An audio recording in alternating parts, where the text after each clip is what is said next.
Good morning students. तो चलिए शुरू करते हैं इंटीग्रेशन की अपनी अगली क्लास।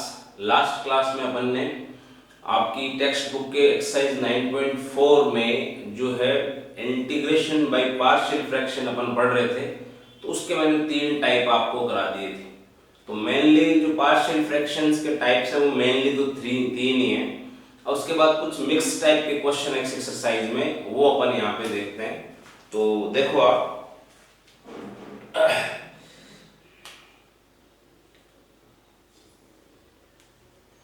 तो यहाँ काफी क्वेश्चंस मैंने करा दिए थे, और अब देखो अपन क्वेश्चन नंबर मैं 6 ले रहा हूँ। ठीक है, कुछ मिक्स टाइप के क्वेश्चन है जिनमें अपन ने जो पार्शियल फ्रैक्शन के कंसेप्ट सीखे हैं वो भी लगेंगे, कुछ नई चीजें हैं वो भी अपने को सीखनी पड़ेगी। ठीक है, तो क्वेश्चन नंबर 4 में 4 नहीं सॉरी 6 क्या है भैया, I is equal to x square upon x की power 4 minus x square minus 12, ये क्वेश्चन है।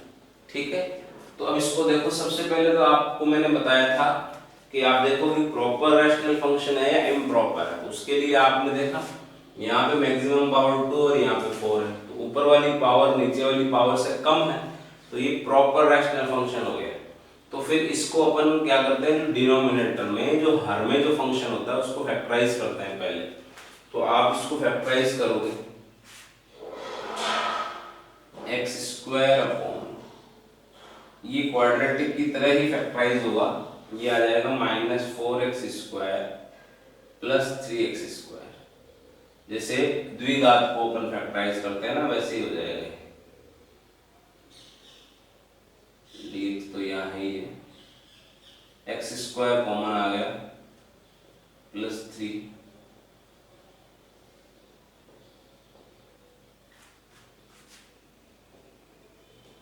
एक्स स्क्वायर अपॉन, यहां से x square minus 4 x square plus 3। ठीक है, अब एक चीज यहाँ पे देखो आप, ये जो स्टेप है इस क्वेश्चन की, हालांकि इस वाले पार्ट को फर्दर फैक्टराइज किया जा सकता है x प्लस 2x माइनस 2 करके। ठीक है, लेकिन इस स्टेप को आप देखो ऑब्जर्व करोगे तो ये स्टेप जो है इसमें सब जगह एक्स स्क्वायर ही आ रहा है, यानी कि ये फंक्शन एक्स स्क्वायर के टर्म्स में आ गया। तो कोई क्वेश्चन है उसको जब आप सॉल्व कर रहे हो, पार्शियल फ्रैक्शन का क्वेश्चन है, और ऐसे स्टेप बन जाती है कि पूरा क्वेश्चन एक्स स्क्वायर के टर्म्स में दिखाई दे रहा है, तो फिर कोई टर्म अगर फैक्टराइज हो भी रही है तो रहने दो आप। ठीक है, क्या करना है फिर अपने को, वो देखो आप, इसको सीधा सीधा यहाँ बाहर निकाल लो फंक्शन को। ध्यान, हालांकि फैक्टराइज हो रहा है बट कर नहीं रहे हैं अपन। कब करना है ऐसा, जब पूरा फंक्शन एक्स स्क्वायर के टर्म्स में, कहीं पे भी एक्स भी नहीं आ रहा है, एक्स स्क्वायर ही आ रहा है सब जगह। तो इसको जो है अपन कैसे फैक्टराइज करेंगे, देखो आप एक बार,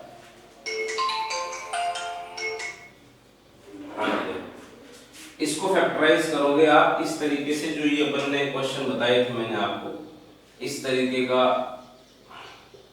x प्लस 4 x माइनस 3।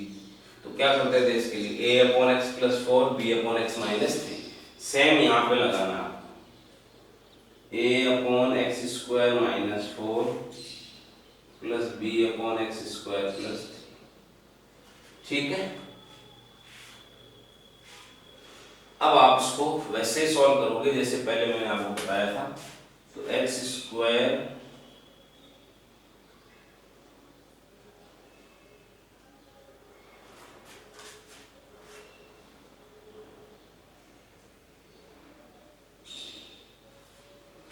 ए के साथ में एक्स स्क्वायर प्लस 3, बी के साथ में x square minus 4। Now when you compare both sides, ये वाले टर्म्स यहां से हट जाएंगे, कंपेयरिंग बोथ साइड्स,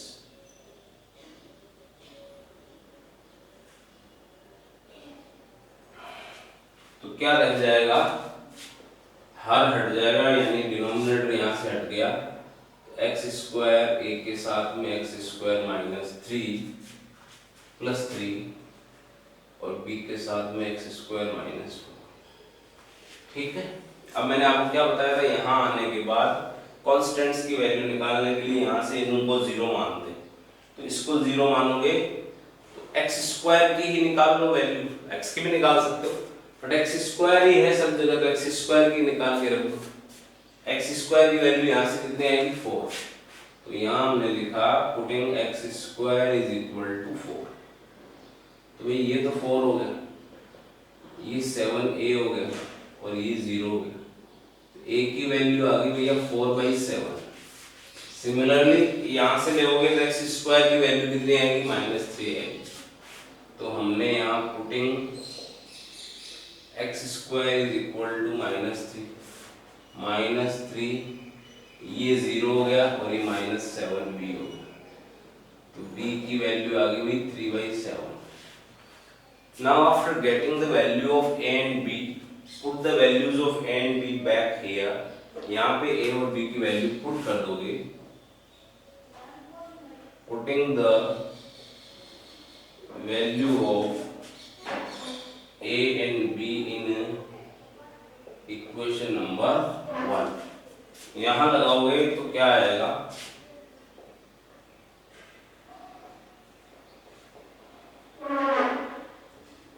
a की वैल्यू 4/7 है, यहाँ लगा दी हमने, और एक्स स्क्वायर -4, b की वैल्यू 3/7 है और एक्स स्क्वायर +3। नाउ इसको i बनाना है तो दोनों साइड में इंटीग्रेट करोगे, तो x square upon x square -4 x square +3 dx। 4/7 constant है, बाहर ले लिया हमने, एक्स स्क्वायर -2 का स्क्वायर प्लस 3/7 कांस्टेंट है, बाहर ले लिया अपन ने, एक्स स्क्वायर +√3 का स्क्वायर। अब दोनों जगह फॉर्मूले लग जाएंगे, ये दोनों फॉर्मूले मैंने आपको 9.3 में बताए हुए हैं। ये तो बेटा आई हो गया 4/7, यहाँ कौन सा फॉर्मूला लगेगा 1/x² माइनस a स्क्वायर। 9.3 में मैंने आपको बताया इसका फॉर्मूला है 1/2a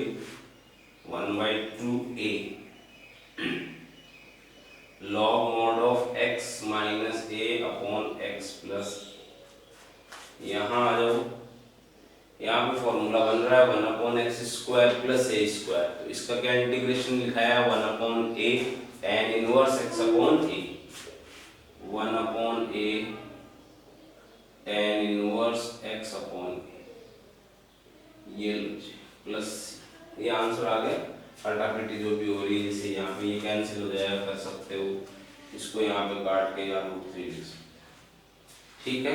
तो जो इस क्वेश्चन में सीखने वाली मेन चीज है वो ये वाला पार्ट है कि पूरा क्वेश्चन अगर एक्स स्क्वायर के टर्म्स में आ जा रहा है तो उसको फर्दर फैक्टराइज नहीं करना है, उसको उठा के और इस तरीके से जो इसकी पार्शियल फ्रैक्शन बनती है वैसे ही बना लो, तो क्वेश्चन आराम से हो जाएगा, ठीक है। चलो जी, ये क्वेश्चन हो गया, और देखते हैं कुछ नए टाइप के क्वेश्चन और मिक्स में है। तो अभी मैंने आपको प्रॉपर रैशनल फंक्शन ही पढ़ाया है, इम्प्रॉपर अभी बाकी है, वो भी अपन लेंगे। पहले एक बार ये जो कुछ मिक्स टाइप के क्वेश्चन है वो ले लेते हैं।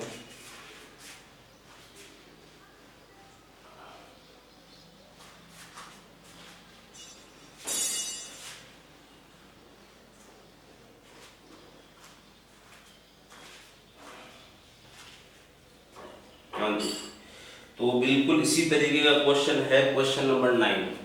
जो क्वेश्चन नंबर 9 है बिल्कुल जो भी मैंने 6 कराया इसके तरीके का ही, उसमें फैक्टर करने नहीं है, जैसा वो है वैसा ही उठा के a/x² plus small a square plus b/x² plus small b square ऐसे करके ले लो, ठीक है। तो और अपन देखें इसमें कौन सा क्वेश्चन आपका बाकी रह गया उनमें से। अब देखिए बीच में कुछ 17, 18, 19 ये जो क्वेश्चन है ना, इनको देख लो, स्टार्टिंग आप इनकी समझ सकते हो। क्वेश्चन नंबर 17 जैसे देखता हूँ, क्वेश्चन नंबर 17 1/1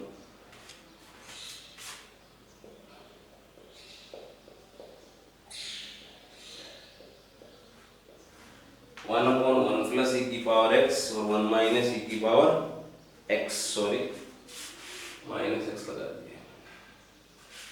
ये आपका क्वेश्चन है। तो पहली बात तो इसकी सीधी पार्शियल फ्रैक्शन तो बनने का सवाल ही पैदा नहीं होता, क्यों?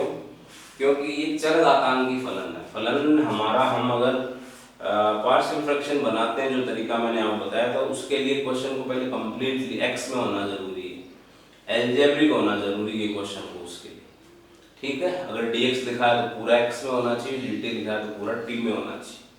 तो फिर क्या करोगे इसके अंदर, वो आप देखो किस तरीके से अपन इसको कर सकते हैं, ठीक है। तो एक काम करो, इसमें आप थोड़ा सब्स्टिट्यूशन लगा दो आप इसमें, ये e की पावर x है ना, इसको t मान लो आपने, e की पावर x को क्या मान लिया, t। उससे क्या होगा, पहले तो डिफरेंशिएट करो, देखें e की power x into D X is equal to D T, ये आएगा। अब अपने पास तो केवल और केवल dx है यहाँ पे, तो dx is equal to D T upon E की पावर x, यानी कि t, dx की वैल्यू dt अपॉन t हो जाएगी। I is equal to dx की जगह पर ने लगा दिया dt अपॉन t, ठीक है। और ये क्या हो गया, t प्लस 1 और ये 1 माइनस टी है, 1 प्लस टी और 1 माइनस टी, ऐसे आ जाएगा, ठीक है। अब ये जो है dt में है तो पूरा फंक्शन t में है कि नहीं, तो इसकी पार्शियल फ्रैक्शन बन जाएगी a अपॉन टी, पहला लीनियर पार्ट है, ये दूसरा लीनियर पार्ट है, ये तीसरा लीनियर पार्ट है ना। इसको बाहर निकाल लो आप ऐसे, a upon T plus b upon 1 plus T plus c upon 1 minus T, ये क्वेश्चन है, ठीक है। तो अब आप क्या करोगे, इसको एबीसी की वैल्यू निकालोगे, तो ये जब आप इसको सॉल्व करोगे 1 upon T 1 plus T 1 minus T, एक के साथ में आ गया 1 प्लस टी 1 माइनस टी, दो आ जाएंगे, बी के साथ में आ गया टी 1 माइनस टी और सी के हाथ में आ गया टी 1 प्लस टी।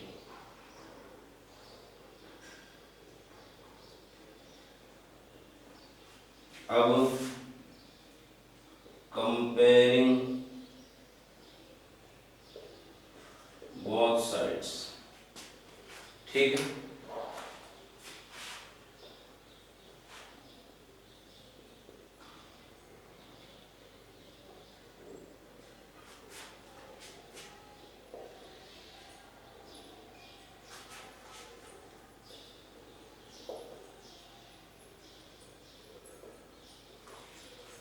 ये आ गया इस तरीके से। तो अब आप यहाँ से पहले इसको जीरो कंसीडर करोगे तो t की वैल्यू जीरो लगानी पड़ेगी आपको, तो हमने यहाँ लिखा putting t is equals to zero, यहाँ पे तो t है नहीं, यहाँ जीरो पुट किया, यहाँ जीरो पुट किया तो 1 रह गया, यहाँ जीरो रखने से ये जीरो हो गया और ये भी जीरो हो गया, तो a की वैल्यू तो क्या आ गई भाई, 1 आ गई। Now putting t is equal to, अब अगर इसको जीरो कंसीडर करोगे तो t की वैल्यू कितनी लगानी पड़ेगी आपको, -1,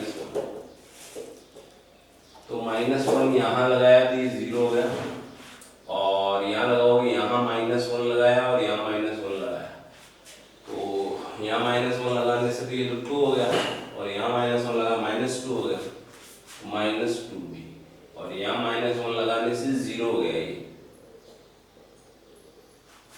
last one putting t is equal to 1 हो जाएगा भैया, यहाँ से जब लोगे तो t की वैल्यू 1 पुट करो आप, यहाँ 0 यहाँ 0 यहाँ 1 पुट किया तो ये 2c हो गया, c की value 1/2।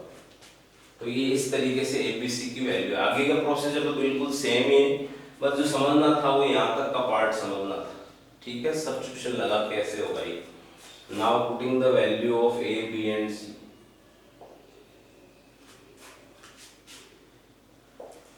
a b and c, तो क्या आ जाएगा भैया, इन equation number 1 upon T 1 plus T 1 minus T, यहाँ पे वैल्यू 1 लगाएंगे तो 1 अपॉन टी हो गया, b की वैल्यू -1/2 लगाओगे और c की वैल्यू 1/2 लगाओगे, दोनों साइड में इंटीग्रेट कर दो, dt लगा दो इधर, 1/t dt minus 1/2 1/1 plus t dt और प्लस 1/2 1/1 माइनस t dt। ठीक है, चलो ये इंटीग्रेशन हो गया आराम से। ये log mod of t minus 1/2 ये 1/x की तरह हो जाएगा, तो log mod of 1 plus t, और ये भी 1/x की तरह होगा, बट ध्यान रखना जो t का कोफिशिएंट है वो -1 है, तो -1 से डिवाइड भी करोगे, -1 से डिवाइड करोगे तो माइनस आ जाएगा। ये आंसर आ गया। ठीक है, अब क्या कर सकते हो, ज़्यादा से ज़्यादा चाहो तो ये लॉग वगैरह को रिजॉल्व कर सकते हो। मतलब कैसे, लॉग मॉड ऑफ टी है, -1/2 कॉमन ले लिया आपने, कॉमन लिया तो log 1 plus T plus log 1 minus T, तो log m plus log m into n।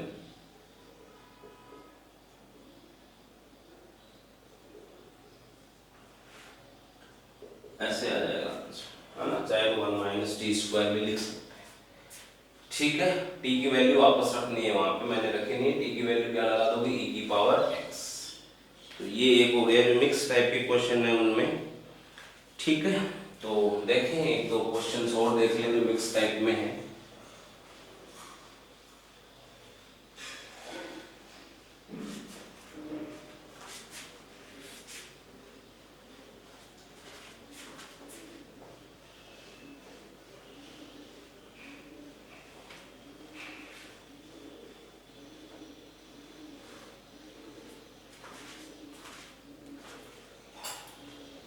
Question number 18 देख लो, ये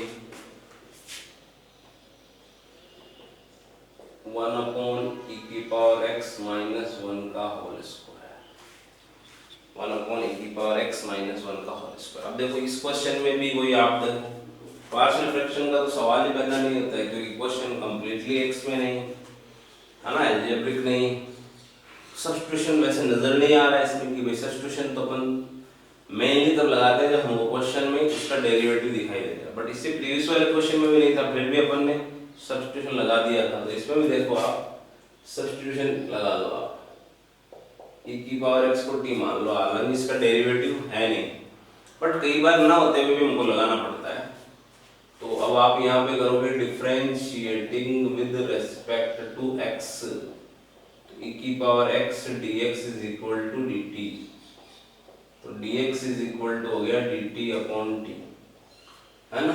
तो अब यहाँ पे पुट करो आप, ये तो dx की वैल्यू होगी भी, और ये ऐसे आ गया। अब इसकी पार्शियल फ्रैक्शन बन जाएगी जो आपको बता रखा है। कैसे बनेगी पार्शियल फ्रैक्शन भैया, ये तो लीनियर है तो a अपॉन टी, और ये लीनियर का रेपिटेशन हो रहा है, तो कैसे करना है, पहले कांस्टेंट लिया b अपॉन टी माइनस 1, फिर दूसरा कांस्टेंट लिया अपॉन टी माइनस 1 का होल स्क्वायर। ऐसे ही बताया था, दूसरे टाइप के क्वेश्चंस कराए थे ना इसमें, उसमें मैंने आपको ऐसे ही कराया था। ठीक है, बस इतना समझ लो तो आगे की जो प्रोसेस है वो तो सेम ही है बिल्कुल, तो वो आप कर सकते हो आराम से, देख लो। फिर भी मैं वह बता देता हूँ,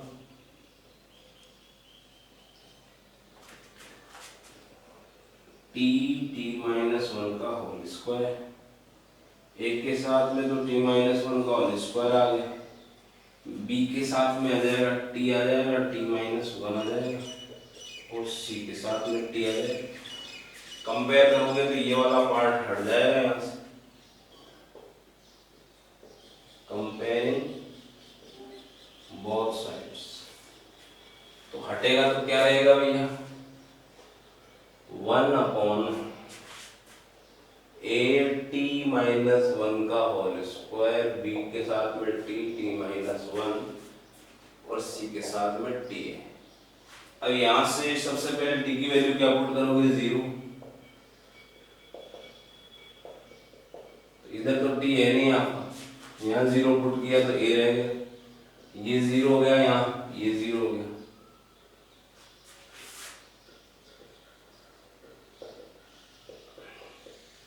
अब यहाँ से इसको जब 0 कंसीडर करोगे तो t की वैल्यू क्या आएगी, 1, तो ये 1 हो गया, ये 0, ये 0, यहाँ 1 पुट किया तो c, ए और सी दोनों की वैल्यू आ गई, बी रह गया, तो उसके लिए आप टी की वैल्यू अपनी मर्जी से लगा दो कुछ भी। Putting T is equal to 2 put कर देते ना, तो यहाँ पे 2 पुट किया तो ए आ गया, यहाँ 2 पुट किया तो बी आ गया, और यहाँ 2 पुट किया तो 2c आ गया। ए की वैल्यू 1 है, बी की पता नहीं है, सी की 1 है, ये कट गया, बी की वैल्यू कितनी आ गई, -2 आ गई, है ना। तो ए, बी और सी तीनों की वैल्यू अपनी आ चुकी है, पुट कर दो इक्वेशन नंबर 1 में। Putting the value of A, B and C in equation number 1, ठीक है भैया, तो लगाओ भैया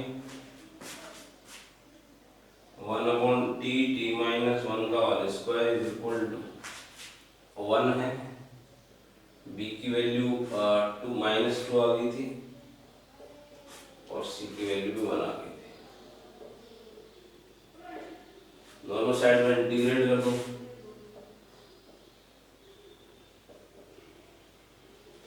तो 1/t dt -2 1/t-1 dt plus 1/t-1 का whole square dt।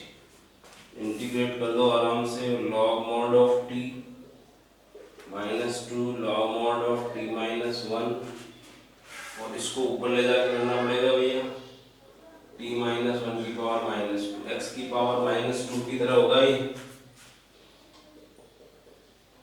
log mod of t की वैल्यू वापस रख सकते हो,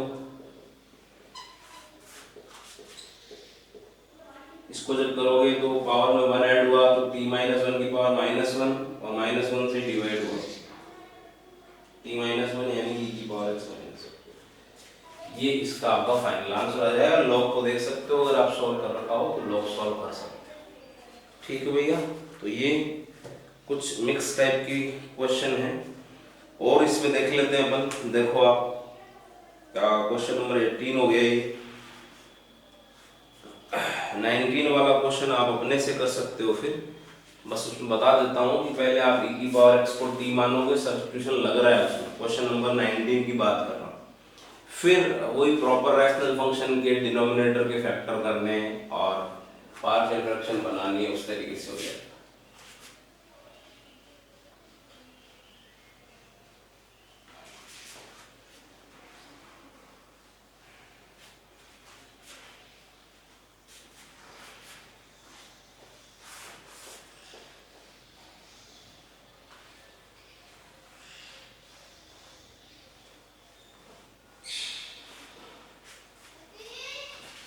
ठीक है, और देखो अब इसमें अच्छा क्वेश्चन नंबर 20 भी अपने से करना है, खुद को ही करना है आपको। उसमें भी सब्स्टिट्यूशन लग रहा है, 10x को t मान सकते हो, 10x का डेरिवेटिव ऊपर लिखा हुआ है sec²x, तो पहले सब्स्टिट्यूशन लगेगा फिर पार्शियल फ्रैक्शन बनेगी। अब आप देखो क्वेश्चन नंबर 21 और 22 जो है ना, ये किस तरीके से होंगे वो देखो आप। ये पैटर्न में आप इसको ऐड कर लें कि इस टाइप का जो क्वेश्चन है 1/x a + bx की पावर है।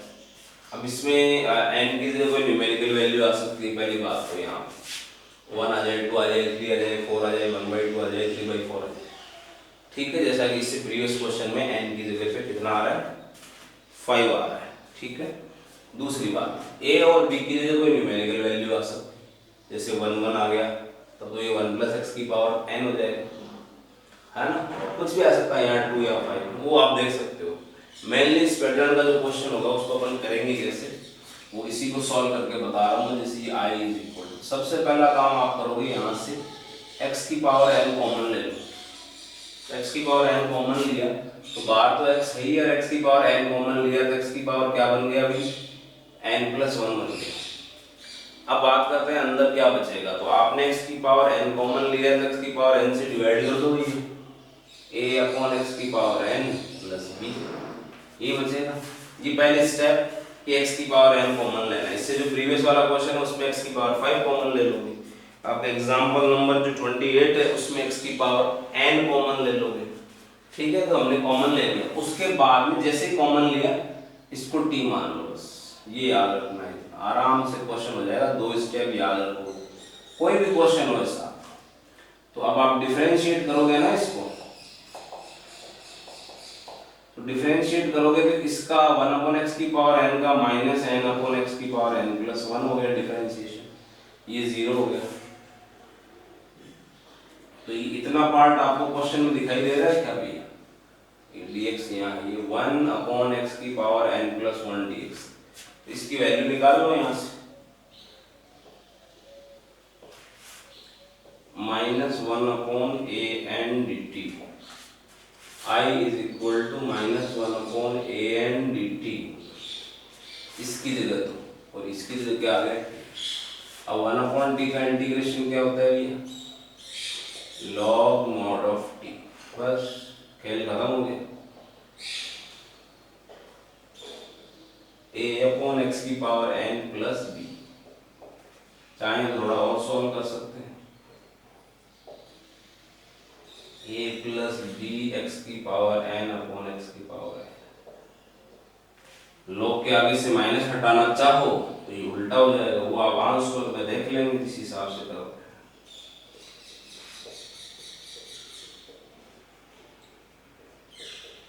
ये इस पैटर्न के क्वेश्चन इस तरीके से हो जाएंगे। तो इस पैटर्न का एक तो क्वेश्चन खुद था 22, वो मैंने कर दिया, बिल्कुल इसके तरह का 21 है, उसमें n की जगह 5 आ गया और a और b की न्यूमेरिकल वैल्यू लगी हुई है। बिल्कुल इसी तरह का क्वेश्चन नंबर 28 और कोई और भी हो सकता है, ठीक है। चलो जी, अब आप लास्ट इसमें एक इम्प्रॉपर वाले क्वेश्चन बच गए, वो मैं अगली क्लास में लेऊंगा। अभी जो मिक्स टाइप के क्वेश्चन थे वो ले लेते हैं, लास्ट क्वेश्चन ले लेते हैं अपन 24, ठीक है, जो मिक्स टाइप के क्वेश्चंस में है।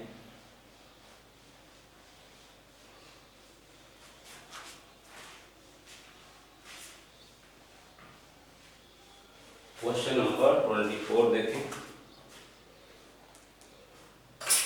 1 - cos x अपॉन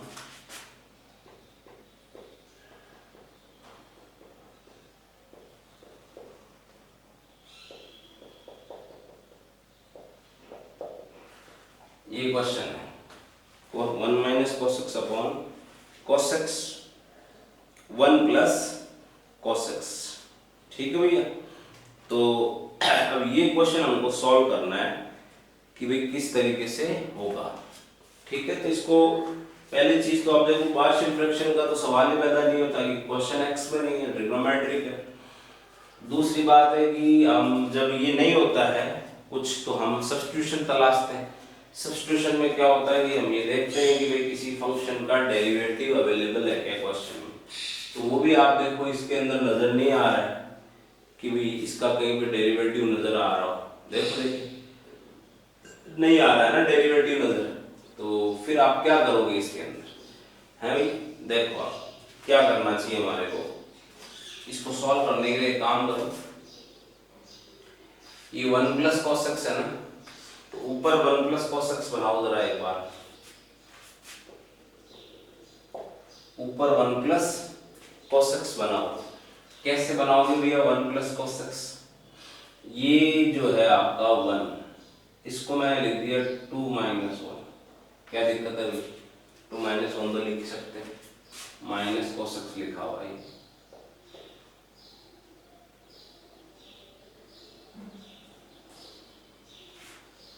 ठीक है। अब ऐसे लिखने के बाद इन दोनों में से -1 कॉमन ले लो, तो ये 1 + cos x बन गया कि नहीं बन गया,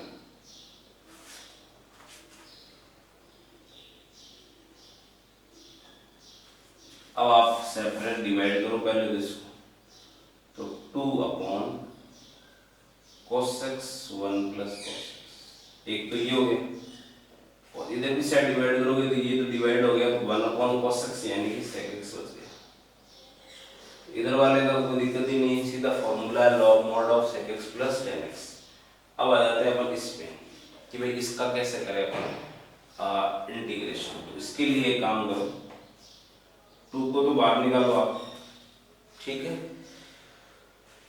2 को तो क्या करेंगे बाहर निकाल लेंगे। 2 को बाहर निकालने के बाद जो आपका ये बच गया है पार्ट 1/cos x है और 1 + cos x है, इसको सोचना है कि इसको आप इंटीग्रेट कैसे करोगे। ठीक है, इसको इंटीग्रेट करने के लिए आपको क्या करना चाहिए वो आपको देखना है।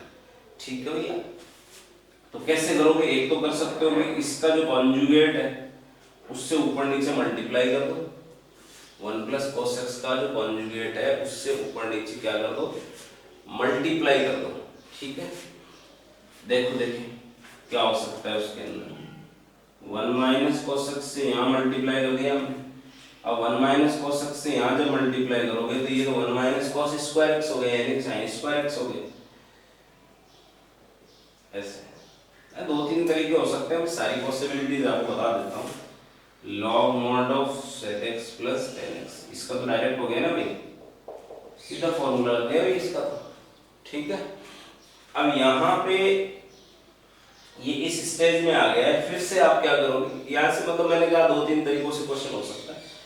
इसको सेपरेट डिवाइड करके फिर से आप इसको t वगैरह मान के करोगे। ये तो 1/cos x × sin square x 9.2 में पढ़ा रखा है कैसे होगा, और ये cos x कैंसिल हो जाएगा तो cosec स्क्वायर x हो जाएगा। समझ रहे हो बात आप? जैसे ये 1/cos x × sin square x हो गया है, तो ये मतलब ऊपर ले जाओगे, जैसे कर ही देता हूँ, सुन रहे हैं दिक्कत आएगी आप। 2 अपना बाहर है, 2 तो बाहर है, 1/cos x sin square x। ठीक है, थोड़ा बता देता हूँ।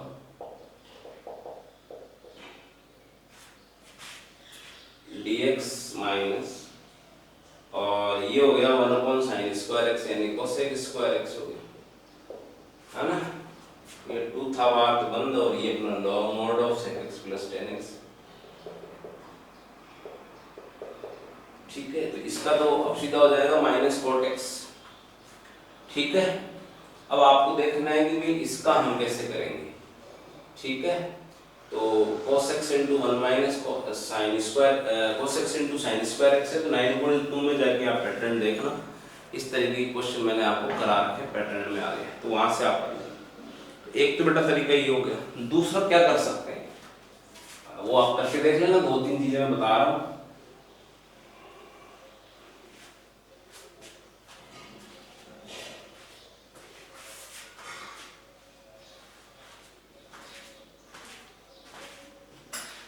देखो, अब इसको करने का एक तरीका और क्या है वो भी ध्यान दो।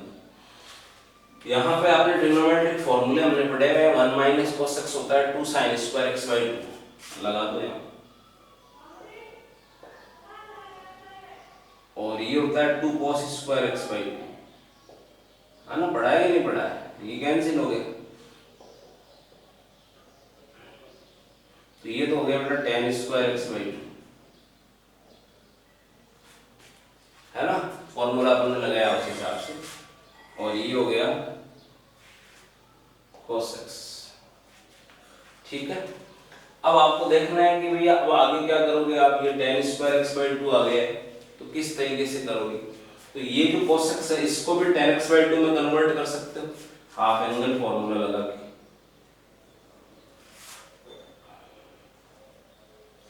1 - tan स्क्वायर x/2 और ऊपर चला गया 1 + tan स्क्वायर x/2, है ना। फॉर्मूला होता है हाफ एंगल का, याद होंगे आई थिंक। अब देखो ये तो मल्टीप्लाई कर दो बोले यार, है ना। 2-3 तरीके बताता हूँ, आगे आप करके देखना ना। इसको अंदर मल्टीप्लाई कर दिया और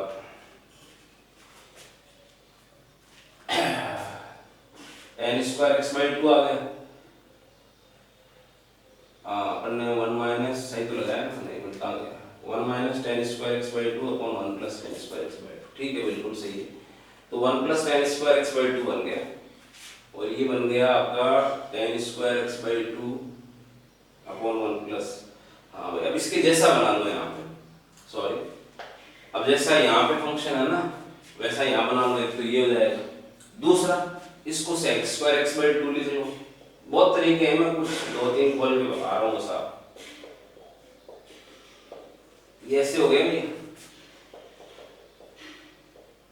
अब क्या कर सकते हो, tan x/2 को t मान सकते हो, let tan x/2 is equal to t।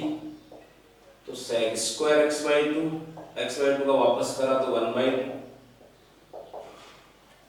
इसकी वैल्यू निकाल लो, यहां से कितनी आ जाएगी, ddx है 2dt आ जाएगी, 2dt।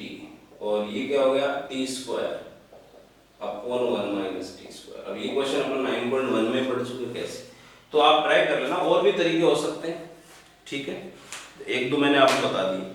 अब बेटा इस एक्सरसाइज में आपके क्वेश्चन बच गए हैं जो इम्प्रॉपर रैशनल फंक्शन वाले हैं, वो अपन अगली क्लास में लेंगे, ठीक है।